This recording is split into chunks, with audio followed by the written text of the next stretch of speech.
पिछले अंक में आपने सुना कि संत एकनाथ के बारे में, जिनका जन्म महाराष्ट्र के औरंगाबाद में हुआ था। संत एकनाथ के माता पिता का देहांत उनके बचपन में ही हो गया था। मात्र 12 साल की उम्र में ही संत एकनाथ ने दीक्षा ली और आगे चलकर संत एकनाथ ने मराठी भाषा में भागवत की रचना की, जिसका सम्मान वाराणसी के पंडितों ने भी किया। अब सुनिए आगे। दोस्तों, जो हमारे संत हैं, कहा जाता है कि एक बार संत एकनाथ जी और उनके मित्रगण श्रावण मास में त्रिवेणी से कांवर भरकर रामेश्वरम शिवलिंग पर जलाभिषेक करने जा रहे थे। रास्ते में पहाड़, मैदान, जंगल, नदियाँ आदि अनेक बाधाएं झेलते हुए भी आखिरकार रामेश्वरम के निकट पहुंचकर मंजिल उनसे कुछ ही कदम पर दूर थी। तभी पूरे समूह ने रास्ते में प्यास से तड़पता एक गधा देखा। सबके मन में उसके प्रति दया तो आई, पर किसी ने भी कांवर का जल जो शिवलिंग पर जलाभिषेक के लिए लाया जा रहा था, उसे पिलाने की हिम्मत नहीं जुटाई।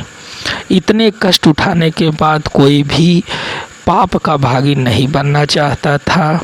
जब संत एकनाथ जी की नज़र उस गधे पर पड़ी तो तुरंत कांवर को नीचे रखकर उन्होंने गधे को वो सारा पानी पिला दिया। उस गधे में चेतना लौट आई और वो जीवित हो उठा। इसके बाद संत एकनाथ के मित्र ने कहा, तुम्हें ऐसा नहीं करना चाहिए था, भला गधा बड़ा है या शंकर जी? भगवान एकनाथ ने कहा, मुझे जो सही लगा वो मैंने किया। एक जीव के प्राणों के आगे जलाभिषेक न करने का मुझे कोई पछतावा नहीं है। इसके बाद जब वे रामेश्वरम मंदिर पहुँचे तो भगवान शिव ने स्वयं प्रकट होकर संत एकनाथ को आशीर्वाद दिया और अछूतों के प्रति संत एकनाथ के मन में ऐसा प्रेम भाव था कि उनके पिता के वार्षिक श्राद्ध पर घर में बन रहे पकवानों की गंध पाकर कुछ अछूतों द्वारा भोजन की इच्छा प्रकट करते ही उन्हें संतुष्ट होने तक अपने घर पर बिठाकर भोजन कराया करते थे। ब्राह्मणों ने उनके इस कार्य की काफ़ी निंदा की। ब्राह्मणों ने भोजन करने से इनकार कर दिया। संत एकनाथ ने भक्ति भाव से पितरों का आवाहन किया। पितृगण सारे शरीर वहां उपस्थित हुए। ये देखकर ब्राह्मणों की आंखें फटी की फटी रह गई। एक वैश्य के निमंत्रण पर उनके घर जाकर संत एकनाथ जी ने उनके हृदय में ईश्वर भक्ति की ऐसी लगन लगाई कि उसने अपने जीवन को धन कर लिया। संत एकनाथ से जुड़ी एक और कथा बहुत प्रचलित है। एक बार संत एकनाथ के पास एक व्यक्ति आया और बोला, नाथ, आपका जीवन कितना मधुर है, हमें तो शांति एक क्षण भी प्राप्त नहीं होती, कृपया मार्गदर्शन करें। संत एकनाथ ने कहा, तो तू अब आज ही 8 दिनों का मेहमान है, इसलिए पहले की ही भांति अपना जीवन व्यतीत कर। ये सुनते ही व्यक्ति उदास हो गया, घर पर गया और पत्नी से बोला, वरना मैंने तुम्हें कई बार नाहक ही कष्ट दिया, मुझे क्षमा करो।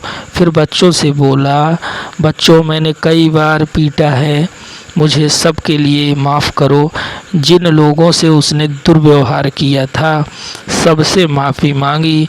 इस तरह 8 दिन व्यतीत हो गए और 9वें दिन एकनाथ जी के पास पहुंचा और बोला कि मेरी अंतिम घड़ी के लिए कितना समय शेष है? संत एकनाथ बोले कि तेरी अंतिम घड़ी तो परमेश्वर ही बता सकते हैं, किंतु तेरे ये 8 दिन कैसे व्यतीत हुए? भोग विलास तो किया ही होगा। तो उस व्यक्ति ने बोला, क्या बताऊं, मुझे इन 8 दिनों में मृत्यु के अलावा और कोई चीज़ दिखाई नहीं दे रही थी, इसलिए मुझे अपने द्वारा किए गए सारे दुष्कर्म स्मरण हो आ गए और उसके पश्चाताप में ही ये अवधि बीत गई। संत एकनाथ बोले, जिस बात को ध्यान में रखकर तूने ये 8 दिन बिताए हैं, वैसे ही हम साधु लोग इसी को सामने रखकर सारे काम किया करते हैं। ये दो भूषण भंगुर है, जिसे मिट्टी में मिलना है। इसका गुलाम होने की अपेक्षा परमेश्वर का को गुलाम बनो, क्योंकि संत एकनाथ जी का विचार था कि केवल पूजा पाठ से व्यक्ति ब्राह्मण नहीं होता, व्यक्ति के सत्कर्म और उसकी शुद्ध आत्मा ही उसे महान बनाते हैं। जो लोग जाति के नाम पर भेदभाव करते हैं वे ढोंगी, पाखंडी और अल्पज्ञानी होते हैं। पति तो और पीड़ितों की सेवा साथ साथ ईश्वर भक्ति में रहकर संत एकनाथ ने सन 1656 को गोदावरी नदी के तट पर महासमाधि लगा ली।